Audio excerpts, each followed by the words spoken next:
مدینے پر حملہ کرنے کے لیے نکل رہے ہیں. اصل وجہ سن لیجئے بدر کی اصل وجہ. جب وہ لوگ 1000 کی تعداد میں مکہ سے نکل چکے تھے اور میرے آقا کو یہ خبر مل گئی, مخبر نے آ کر بتایا کہ جنگ کی تیاری سے مدینے کے اوپر حملہ آور ہونے کے لیے نکلے ہیں مکہ کے لوگ. اب نبی پاک صلی اللہ علیہ وسلم نے صحابہ سے فرمایا کہ ان کو مدینے پہنچنے مت دینا. اگر مدینے آ گئے تو مدینے کو توڑ پھوڑ کریں گے, شہر میں داخل ہوں گے, جنگ ہوگی تو کچھ نہ کچھ گھر ٹوٹیں گے, کسی کی آبادی اجڑے گی, کچھ نہ کچھ نقصان ہوگا, لہذا ہم خود مدینے سے باہر نکلتے ہیں. نبی پاک صلی اللہ علیہ وسلم اب اس ارادے سے اپنے صحابہ سمیت باہر نکلے. اس میں تعداد مختلف روایات کے مطابق 313, 314, 315, 319 اور ایک میں 360 اصحاب بدر کی تعداد پہ الگ الگ روایات ہیں. 313 صحابہ کی روایت بہت سارے محدثین نے روایت کی ہے, اور 360 کی بھی روایت ہے, 360 لوگ بھی تھے. بہرحال وہ اس طور پر کہ بچے دوسرے لوگ سب ملا کر کے کسی نے شمار کیا, اور کسی نے صرف خالص جنگ کرنے والوں کو شمار کیا. اس میں سارے بڑے بڑے اجلہ صحابہ ہیں, سیدنا ابو بکر صدیق, سیدنا عمر فاروق, سیدنا حیدر کرار, علی مرتضیٰ رضی اللہ تعالیٰ, دیگر اصحاب. ہاں, حضرت عثمان غنی رضی اللہ تعالیٰ عنہ اس میں شامل نہیں تھے. اس کی وجہ یہ تھی کہ حضور صلی اللہ علیہ وسلم کی بیٹی حضرت رقیہ بیمار تھیں, مدینے میں تھی. نبی پاک صلی اللہ تعالیٰ علیہ وسلم نے حضرت عثمان سے کہا کہ تم اپنی اہلیہ میری بیٹی کی تیمارداری میں رہو, تمہیں بدر میں شریک ہونے کا برابر ثواب دیا جائے گا. حضرت عثمان غنی مدینے میں تھے. اسی وجہ سے آج بھی اصحاب بدر کے ناموں کی جب تلاوت ہوتی ہے نا, تو حضرت عثمان کا نام بھی اس میں آتا ہے. وہ اگرچہ جنگ میں گئے نہیں تھے, لیکن اسماء بدر میں ان کا نام شامل ہے. آپ پڑھ کر کے دیکھنا یا سننا تو حضرت عثمان غنی کا بھی نام ہے, کیونکہ مال غنیمت جب تقسیم ہو رہا تھا تو حضور نے حضرت عثمان کو بھی اس میں سے حصہ دیا تھا. خیر, جب نبی پاک صلی اللہ تعالیٰ علیہ وسلم یہ صحابہ کو لے کر نکلے, اب مدینے سے 160 کلومیٹر مکہ کی طرف کا یہ راستہ ہے. بدر, بدر ایک علاقے کا نام ہے, وہاں ایک کنواں تھا جس کا نام بدر تھا, جس کی وجہ سے اس علاقے کا نام بدر پڑا. اب حالات دیکھیں کیسے آزمائش کے بڑھتے گئے. میں مختصراً انداز میں آپ کے سامنے رکھوں گا. یہ جنگ کا پس منظر تھا. حضور لڑنے کے لیے گئے نہیں تھے بلکہ ڈیفینس کے لیے, کہ مکہ والے نکل چکے تھے. اب مکہ والے آ کر جس جگہ پڑاؤ کیے وہ بھی بدر تھا, وہاں کنواں تھا, پانی تھا, اس کے لیے وہاں پر ان لوگوں نے بھی قیام کیا. میرے آقا صلی اللہ علیہ وسلم نے بھی اپنا لشکر انداز کر دیا.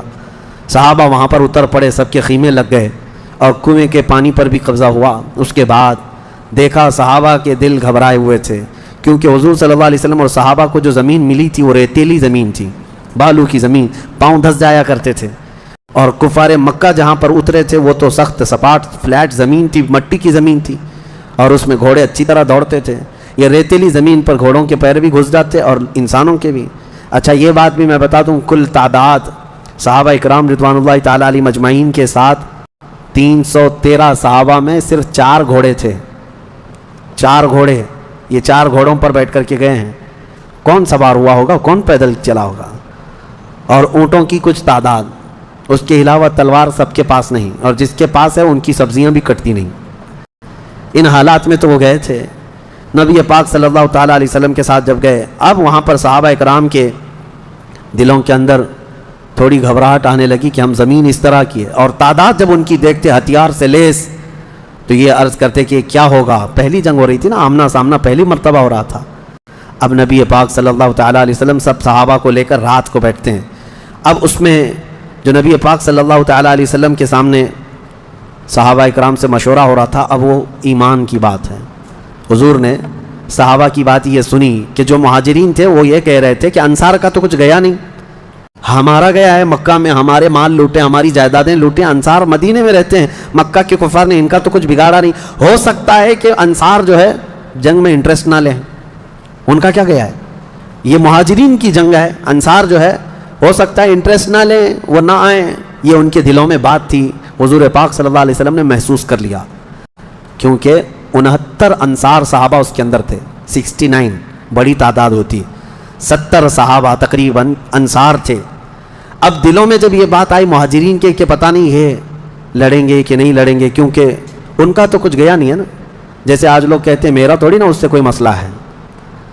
تو پھر نبی پاک صلی اللہ علیہ وسلم نے رات کے وقت انصار صحابہ کو پہلے بلایا, سب بیٹھے ہوئے تھے, مشورہ کرنا تھا.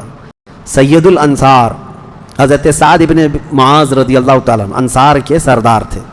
بلایا اور پوچھا کہ تمہارا کیا مشورہ ہے.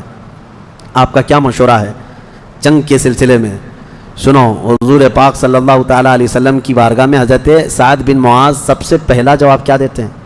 کہتے ہیں یا رسول اللہ صلی اللہ علیہ وسلم، پورے انصار کی طرف سے تو میں ترجمانی کرنے کے لیے کھڑا ہوں، لیکن میرے آقا کیا ہم بھی کوئی پوچھے جانے کی چیز ہیں؟ آپ کے سلسلے میں ہم بھی کوئی پوچھے جانے کی چیز ہیں؟ اور حضرت سعد بن معاذ کہتے ہیں قسم رب ذوالجلال کی، مدینے سے برق الغماد یمن تک بھی آپ جائیں، انصار کا ہر بچہ آپ کے قدموں کے ساتھ ہوگا۔ آپ تو صرف بدر تک آئے یا رسول اللہ، اگر ہمیں پیدل یمن تک بھی لے جاتے ہم آپ کے پیچھے جاتے۔ ان کے الفاظ میں سناؤں، ایمان تازہ ہو جاتا ہے۔ حضرت سعد بن معاذ رضی اللہ تعالیٰ عنہ فرماتے ہیں یا رسول اللہ صلی اللہ علیہ وسلم، آج میں سارے انصار صحابہ کی طرف سے ترجمانی کرتے ہوئے، جس کو کہتے ہیں ریپریزنٹیٹیو، میں کھڑا ہوں، عرض کرتا ہوں میرے آقا اگر کسی کے ذہن میں یہ بات ہے تو وہ نکال دے کہ ہم صرف اپنے وطن میں رسول اللہ کی مدد کرتے ہیں، بلکہ اللہ کے نبی صلی اللہ تعالیٰ علیہ وسلم جس کونے میں جائیں گے انصار کو وہاں حضور پائیں گے۔ اب حضور کی بارگاہ میں عرض کرتے ہیں آقا آپ کو کل اختیار ہے، آپ کو کل اختیار ہے۔ اب سنو حضرت سعد بن معاذ کے یہ بدر کے میدان سے ایک دن پہلے کے الفاظ ہیں، ایک دن پہلے کے الفاظ ہیں، یا رسول اللہ صلی اللہ علیہ وسلم آپ کو کل اختیار ہے، جس کا رشتہ ملانا ہے ملا دیجیے آپ، اور جس کو توڑنا ہے آج ہی آپ فرما دیں، ہم ہمیشہ آخری سانس تک کے لیے توڑ دیں گے۔ اگر آپ فرما دیں کہ اس کی بیوی اس کے لیے حلال نہیں، اس کا بیٹا نہیں، یا رسول اللہ آخری سانس تک ہم اس سے رشتہ توڑ دیں گے۔